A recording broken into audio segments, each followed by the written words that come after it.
akan melaporkan situasi terkini dari sana. Putu, selamat pagi. Kalau di tol Bitung Tangerang ada sedikitnya 70 pelanggar larangan mudik 2020 ini, bagaimana di tol Cikarang? Ya, selamat pagi Isan dan juga saudara. Berbicara soal jumlah pelanggar, ini memang kalau kita rangkum begitu dari tadi pagi sampai dengan saat ini belum ada data spesifik baik dari Dinas Perhubungan ataupun dari pihak kepolisian berapa jumlah kendaraan yang sudah kemudian akhirnya diminta untuk putar balik oleh pihak kepolisian karena tidak membawa surat keterangan ataupun surat tugas.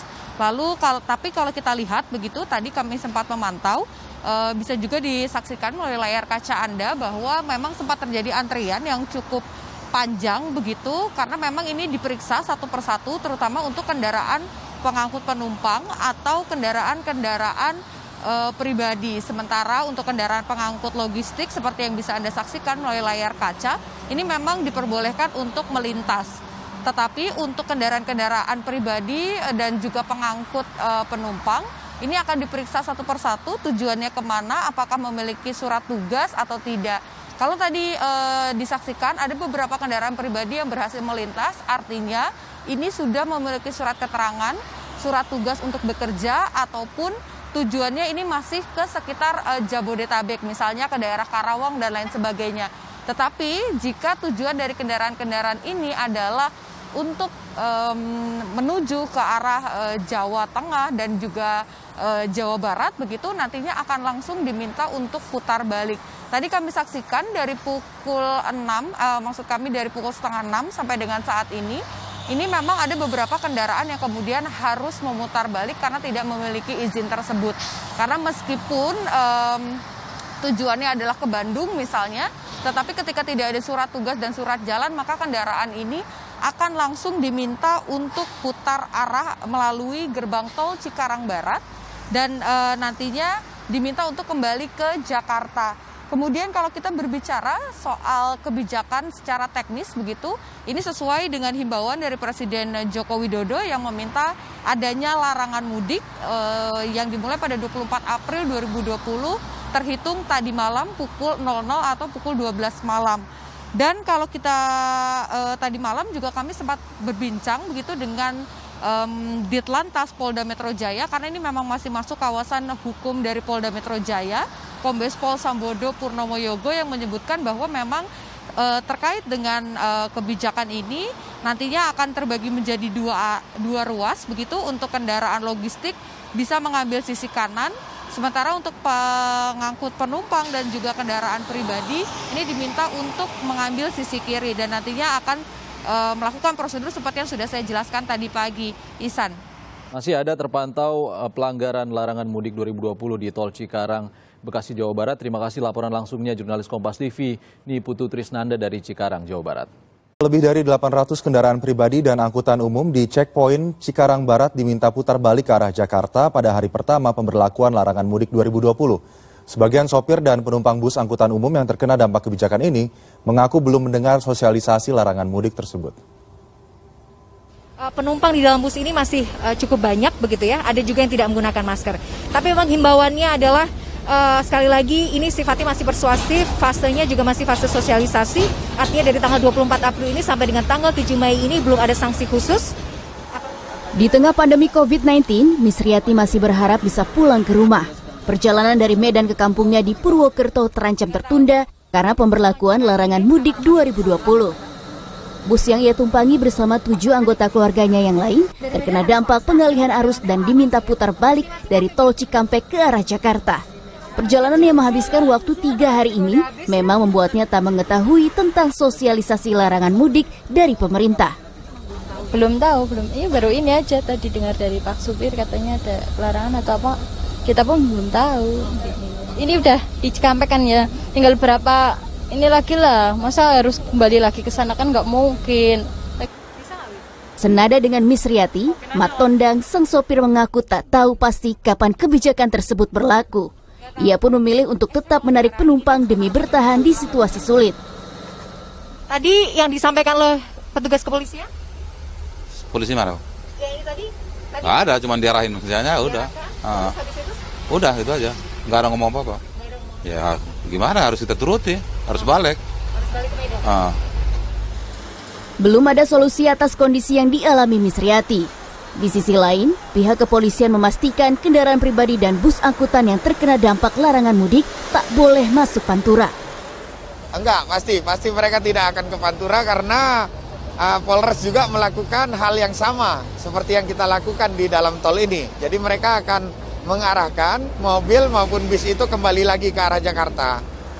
Sejak larangan mudik diberlakukan pada Jumat dini hari, lebih dari 800 kendaraan pribadi dan angkutan penumpang telah diminta putar balik ke arah Jakarta. Sementara itu, angkutan yang dikecualikan, yakni angkutan logistik, BBM, alat kesehatan, serta ekspedisi tetap berjalan normal.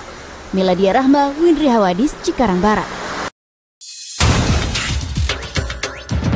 Saudara, hari ini adalah hari pertama diberlakukan atau ditetapkannya larangan mudik di wilayah Indonesia, terutama di wilayah yang statusnya zona merah atau menetapkan status PSBB di wilayahnya.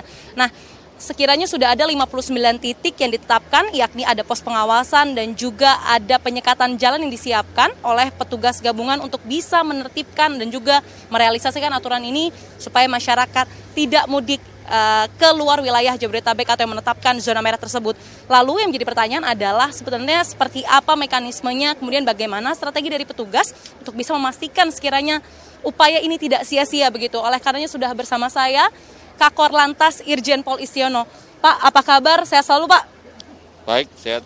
Pak, saya langsung mau bertanya soal bagaimana mekanisme di tiap-tiap pos penjagaan, Pak. Kemudian tadi saya juga melihat Bapak sudah ada peninjauan sebentar begitu, Pak. Evaluasinya sejauh ini seperti apa, Pak, dan kesiapannya seperti apa? Ya, mekanismenya kita di sini pos yang kita dirikan di satu titik checkpoint ini adalah gabungan ya. Terdiri dari kepolisian, TNI, perhubungan, kesehatan, ada semua ada di sini. Dan kita lakukan pelaksanaan checkpoint ini pemeriksaan kendaraan selama 24 jam penuh. Tadi kita sudah mulai di titik ini adalah dari jam 00 sampai sekarang, sampai sore hari ini. Kita lihat, kita evaluasi, salah satunya di titik Cikarang Barat ini.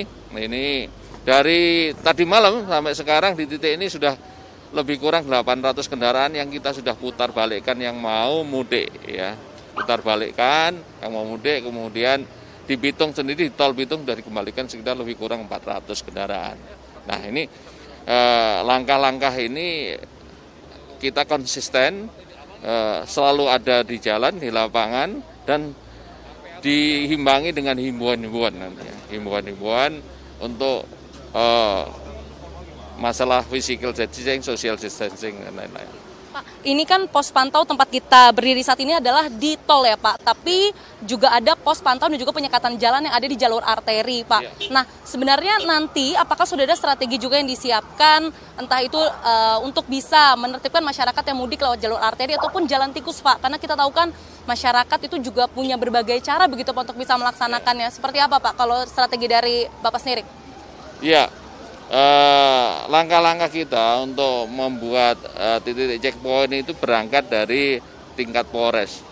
Beberapa tingkat Polres lokasi yang strategis yang di titik itu kita lakukan bangun checkpoint. Saya pikir masyarakat sudah cerdas, tidak perlu melakukan sampai jalan tikus dan lain-lain karena di jalan berikutnya pun dicegat oleh checkpoint berikutnya. Saya pikir mereka juga berpikirlah untuk itu, ya.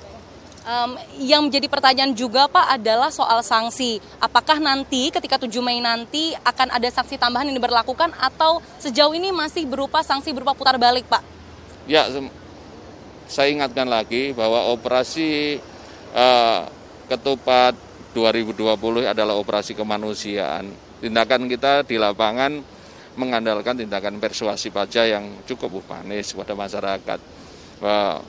Tindakan putar balik arah kembali ke rumah itu adalah sudah upaya sanksi maksimal buat kita. Yang bandel mungkin malah dipotret sama masyarakat, sanksi sosial itu lebih berat. Saya pikir itu, masyarakat sudah mulai cerdas menyikapi itu dan kesadaran masyarakat juga lebih tinggi, itu masalah. Baik Pak, sanksi yang diberikan masih berupa persuasif yaitu putar balik ya Pak. Terakhir Pak, imbauan buat masyarakat yang sekiranya masih ingin mudik atau masih ingin berpergian di luar Jabodetabek Pak, seperti apa Pak?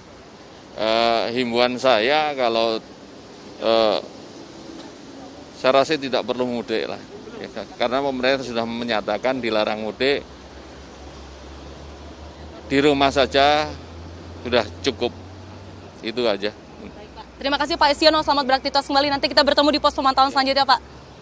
Yaitu tadi saudara, sanksi yang dikenakan bagi masyarakat yang sekiranya melakukan atau masih ingin melintas keluar wilayah Jabodetabek, khususnya masyarakat dari wilayah Jabodetabek atau wilayah dengan status zona merah, itu nanti akan diberikan sanksi berupa persuasif, yakni pemutar balikan. Dan ada 59 titik pos pemantauan serta penyekatan jalan yang artinya kendaraan pribadi atau kendaraan non-logistik yang ingin melintas keluar wilayah Jabodetabek itu tidak diperbolehkan melintas. Oleh karenanya, karena ini berupa persuasif, masyarakat diminta untuk lebih aktif dan sadar sekiranya supaya menaati peraturan yang telah ditetapkan pemerintah, salah satunya adalah larangan mudik. Diana Valencia, Anggi, Kompas TV, Bekasi, Jawa Barat.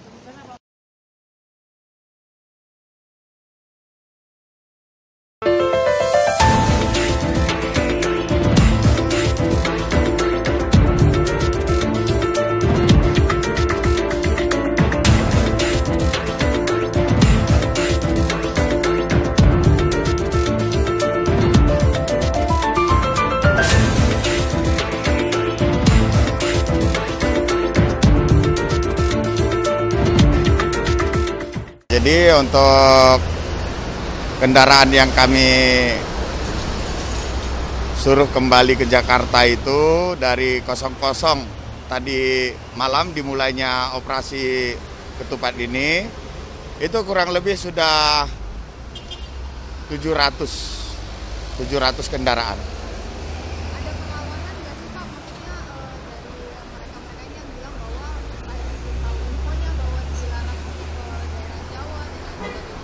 Sampai pagi ini tidak ada, jadi masyarakat itu masih kerjasama lah dengan baik.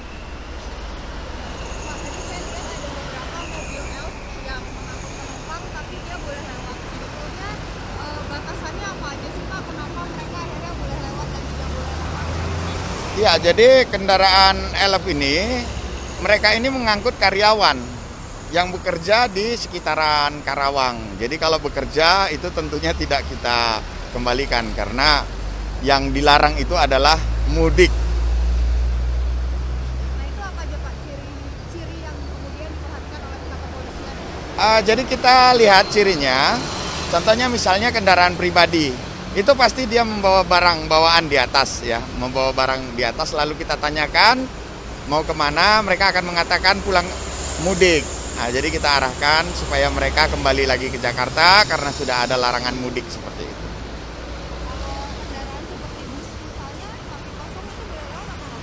Ya kalau untuk bis kosong tentunya boleh karena itu tidak ada masalah. Untuk bis yang ada penumpangnya sendiri? Ya untuk yang bis ada penumpangnya, contoh misalnya dari terminal-terminal ini menuju seperti misalnya Solo, kemudian menuju Tasikmalaya, sampai ke daerah Jawa, tentunya ini akan kami kembalikan lagi ke Jakarta seperti itu. Karena tujuan mereka adalah mudik menggunakan bis. Yang diputar balik itu bis ya Pak ya? Bis Gimana? Penumpang. Mayoritas yang diputar balik itu bis penumpang Pak?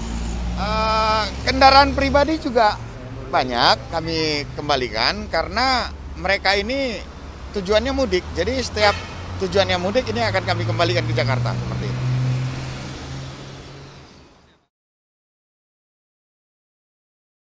Pemirsa, puluhan bus dan mobil pribadi yang hendak mudik ke kawasan Jawa Tengah dan Jawa Timur diberhentikan polisi di kawasan jalur Pantura dan dipaksa untuk putar balik ke arah Jakarta.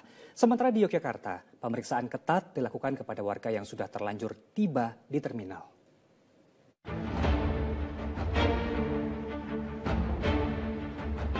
Sejumlah petugas gabungan, mulai dari Polri, TNI, Dinas Perhubungan hingga Satuan Polisi Pamung Praja memeriksa satu persatu bus dan mobil pribadi yang melintasi kawasan Jalan Kedung Waringin, Kabupaten Bekasi, Jumat pagi.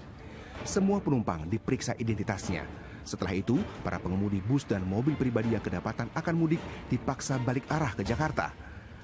Penyekatan secara permanen ini membuat tidak satupun bus dan mobil pribadi yang lolos menuju arah ke timur, khususnya ke Jawa Barat, Jawa Tengah, dan Jawa Timur. Ya, jadi nanti kita akan kita periksa semua kendaraan yang lewat. Bila itu pekerja, ya tidak melaksanakan mudik, kita lepas. Tapi bila nanti kita periksa membawa barang dan akan melaksanakan mudik, nanti kita akan putar balikan kembali ke Jakarta. Sementara itu, meski sudah dilarang, masih saja ada warga yang nekat mudik ke Yogyakarta. Ini terlihat di terminal bus Giwangan. Tak ingin kecolongan, setiap penumpang yang turun di terminal Giwangan wajib menjalani protokol pemeriksaan kesehatan dan diperiksa ketat.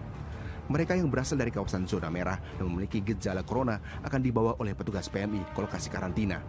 Hingga siang ini para pemudik berasal dari Jabodetabek hingga sebagian luar Jawa. Ya karena ini ada kepentingan Pak, sudah direncanakan.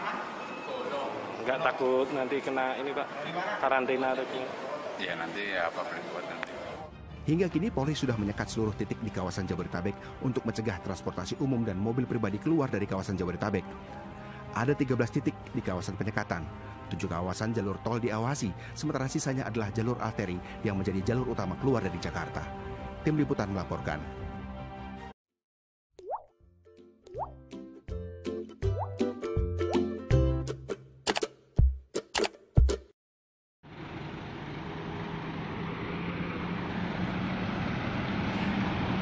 Di perbatasan Cikarang-Kerawang, bis dari arah Jakarta di stop semua.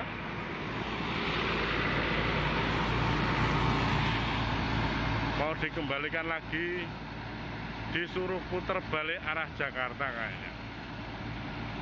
Tadi sudah ketemu Rosalia, Haryanto, ini Sudiro, Haryanto lagi. Semuanya disuruh putar balik arah Jakarta. Nah, itu dikembalikan lagi arah Jakarta. Mas Pradit monitor untuk bis yang arah ke Jawa Tengah, Jawa Timur. Tadi yang lewat tol disuruh keluar lewat pinggir. Sekarang lewat pinggir dikembalikan lagi ke Jakarta. Tuh. Harus kembali ke Jakarta. Semuanya.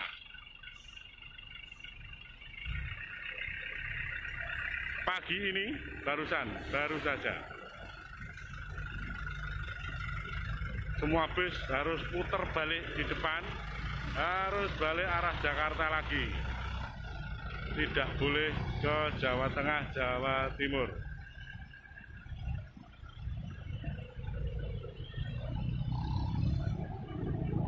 Bis balik.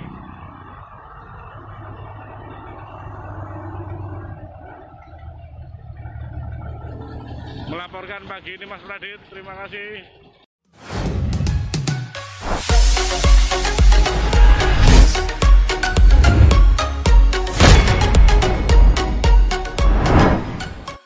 Dilakukan pemotongan banyak sekali. Hari ini saya di Pos Jonggol kedatangan 2 orang tamu, 2 warga masyarakat yang dimana orang ini mengatakan nih dia tidak menerima kemarin padahal sebelumnya nerima Kak ya? Iya. Nerima bantuan Kak ya? Iya. Sekarang sudah tidak nerima lagi ya? 4 kali keluaran itu tidak nerima saya. Ya Allah, ya Allah. Ini atas nama Bu siapa ini penerima? Bu Mafruha. Mafruha. Tadi kita sempat ke Bank BRI, Iya. Ini. Mana rekening korannya? Saya tadi sempat ke Bank BRI mempertanyakan karena Ibu Mafruha ini kan seharusnya dapat, dia gak dapat, sedangkan dia itu masuk ke komponen. Artinya orang yang layak dibantu. Ya. Ternyata dia tidak dapat. Akhirnya saya klarifikasi ke Bank BRI dan minta rekening korannya. 2017 Ibu Mafruha ini dapat bantuan. Awal dapat bantuan 2017. Nih. 2018, 2019, 2020-nya sudah nggak dapat lagi beliau. Ini yang di sini. 2019, dia itu dapat bantuan, tapi ada yang narik di belakang. Iya Kak ya? Iya Pak, ya. Di rekening koran ini ada ini. Di rekening korannya 2019 bulan 2 tanggal 3 bulan 2 2019 sama jamnya lengkap nih. Ada uang masuk ke rekening sampean ini 1.320.000. Ya betul. Oke, ditarik sama Ibu Mafruha ini 1.300.000. Nah, setelah itu masuk lagi tanggal 5 bulan 2. 50.000 ya katanya masuk dan 50.000 nggak dapat ya. Nah yang lucu, beliau dapat bantuan, ada uang masuk ke rekeningnya, cuman beliau tidak tahu siapa yang melakukan penarikan. Iya. Jadi selama 2019 3 kali dapat bantuan, beliau ini cuma 1 kali 1.300.000-nya. Iya. Yang 50.000 dan 1.020.000 ini beliau tidak tahu sampai sekarang. Ini siapa yang melakukan penarikan? Bahkan tadi saya lihat di rekening korannya ini ada lucu di rekening koran ini 2019.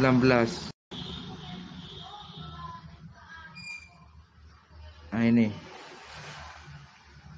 ini ditarik melalui rekening atau rekening buku kartu ATM ini. Sedangkan ATM-nya dipegang siapa Kak? Pak Apel nih, Pak Apel ya. Ya. Di Pak Apel diserahkan ke pendamping Bu Ut ini. Mungkin kita pertanyakan nanti Kak. Dan kalau memang ada yang narik di belakang sampean, saran saya segera dikembalikan. Ya, betul. Segera kembalikan.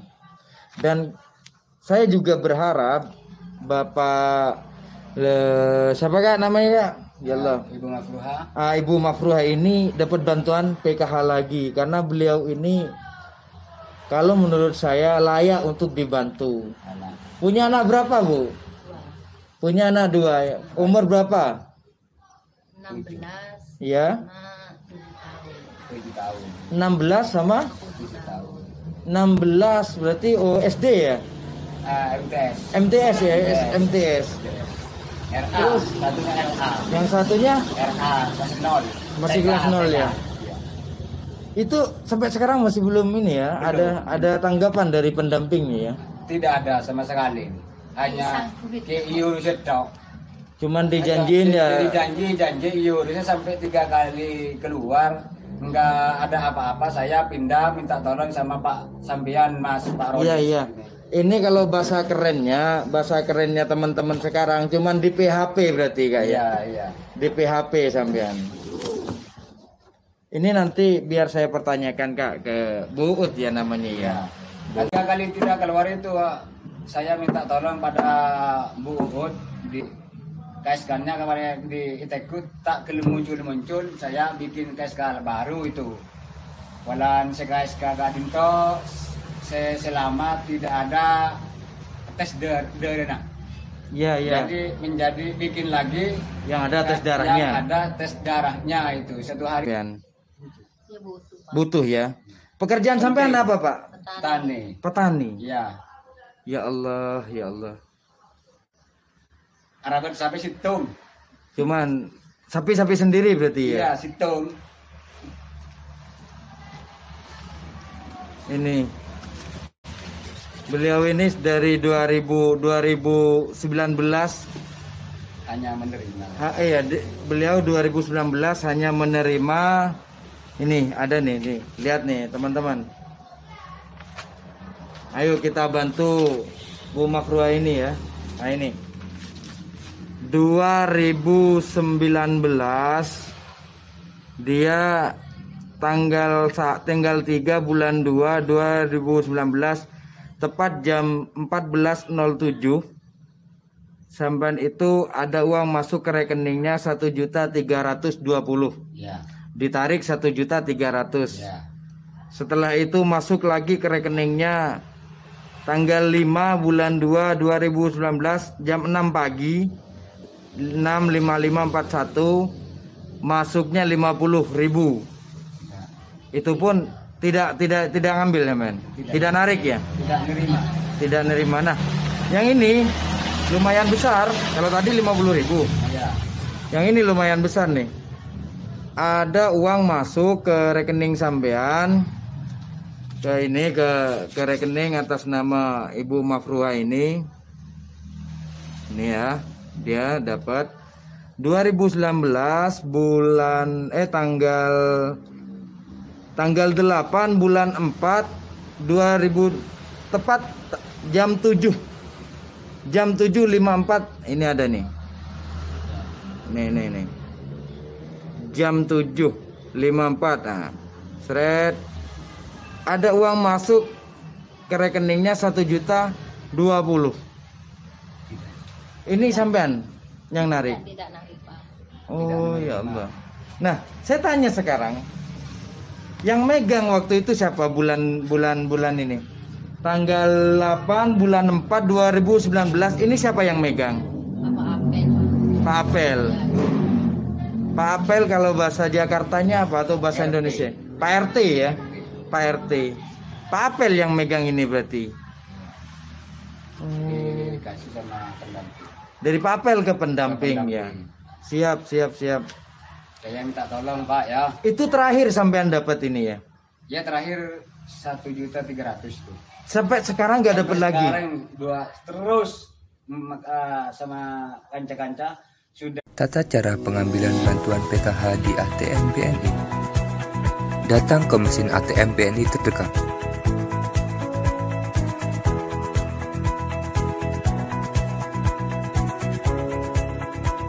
Pilih mesin ATM BNI tarikan tunai.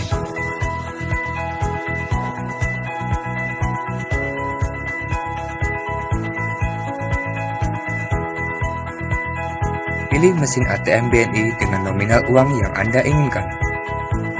Siapkan kartu ATM BNI Bantuan PKH.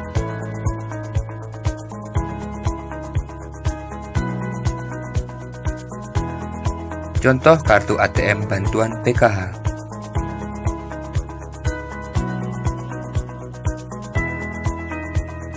Masukkan kartu Anda ke dalam mesin ATM BNI. Pilih bahasa yang akan digunakan.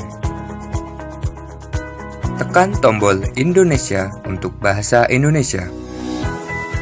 Masukkan PIN ATM yang tertera pada amplop bantuan PKH. Tekan tombol angka untuk memasukkan PIN ATM BNI Anda.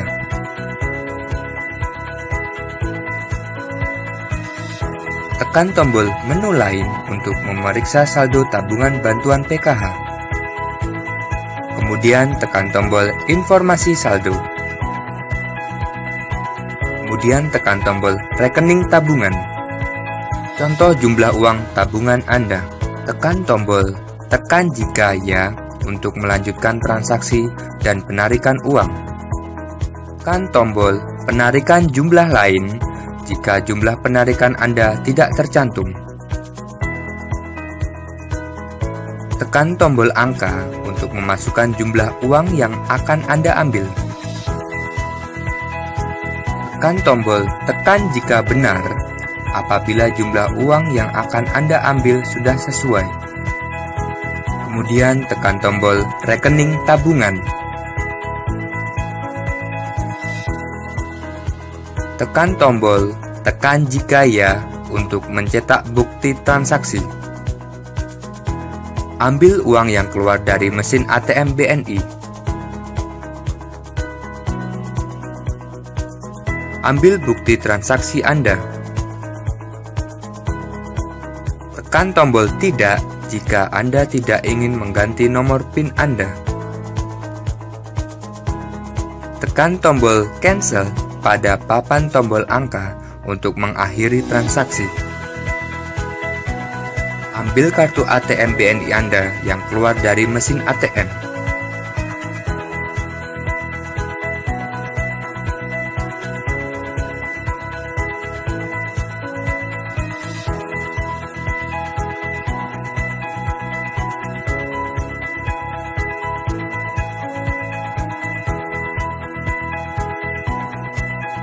KPM, ambil uang di ATM.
CNN Indonesia News Report. Ya, kita ke informasi pertama. Hari pertama larangan mudik, petugas gabungan Jumat dini hari mulai melakukan pemeriksaan di perbatasan DKI Jakarta dengan Kota Bekasi. Sementara Polda Metro Jaya akan menindak tegas pelanggar aturan PSBB tahap 2 di DKI Jakarta.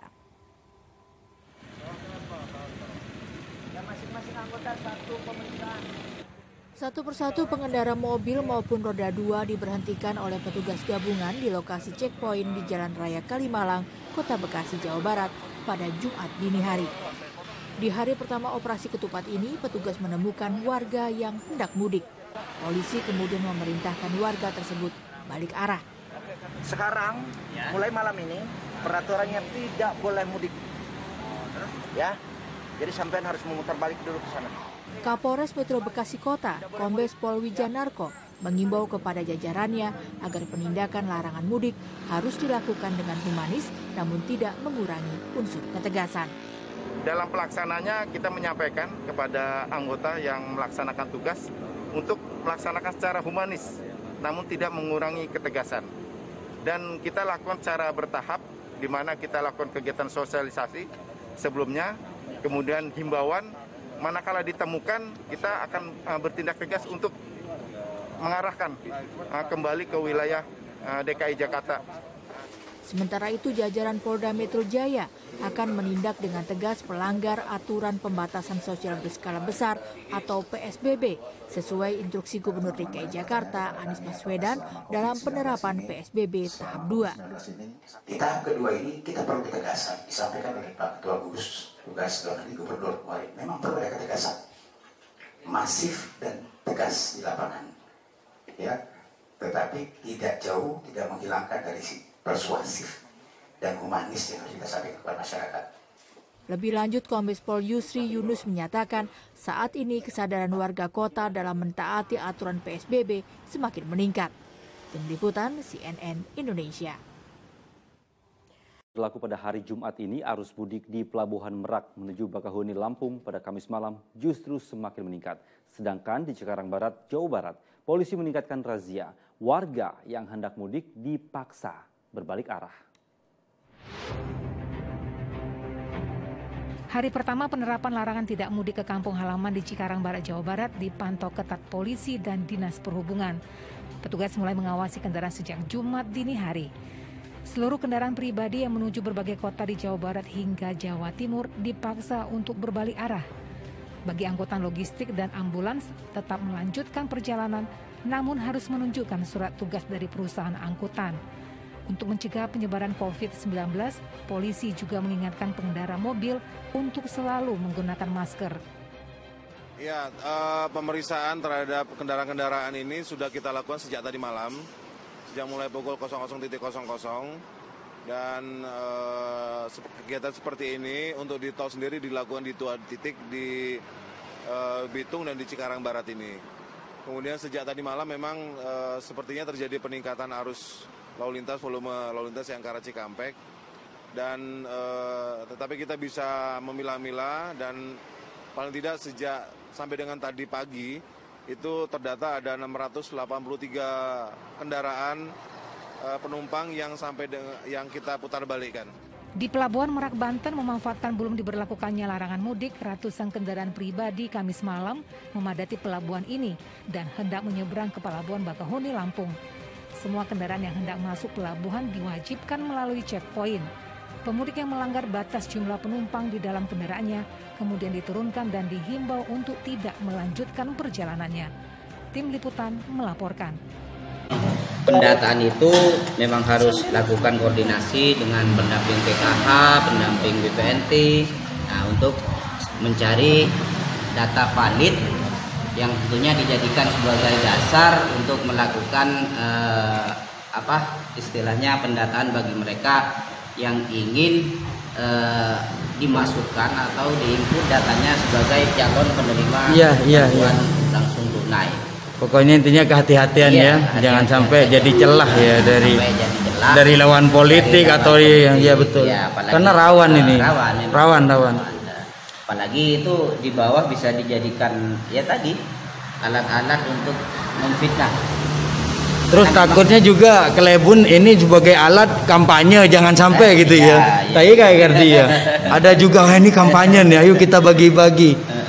Kita yang nggak dapat kita kasih, nggak taunya dia dapat jadi bumerang untuk dia gitu. Tapi di situ kelebun-kelebun juga ada patokan sih untuk yang dana desa 800 juta ke bawah itu 30% maksimal. Betul.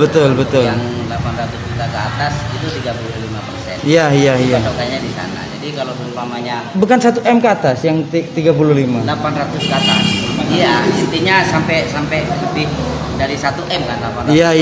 Nah, memang sekitar dari 1,2 M sampai ke atas kan biasanya yang dapat banyak. Itu 35%. Jadi itu juga untuk mencapai target 35% dari data yang biasanya dilakukan relawan di bawah, itu juga harus betul-betul selektif. Betul. Kalau sampai lebih 35% kan berarti juga kan. Betul. Targetnya sudah jelas itu angkanya, umpamanya yang 800. Itu dari DD ya, dari apa? Dana desa DD ya. Kan ada ADD, ada DD kan? Ada ADD, ada DD. Dari DD berarti. Targetnya dari itu. Yang 800 ke atas 35%.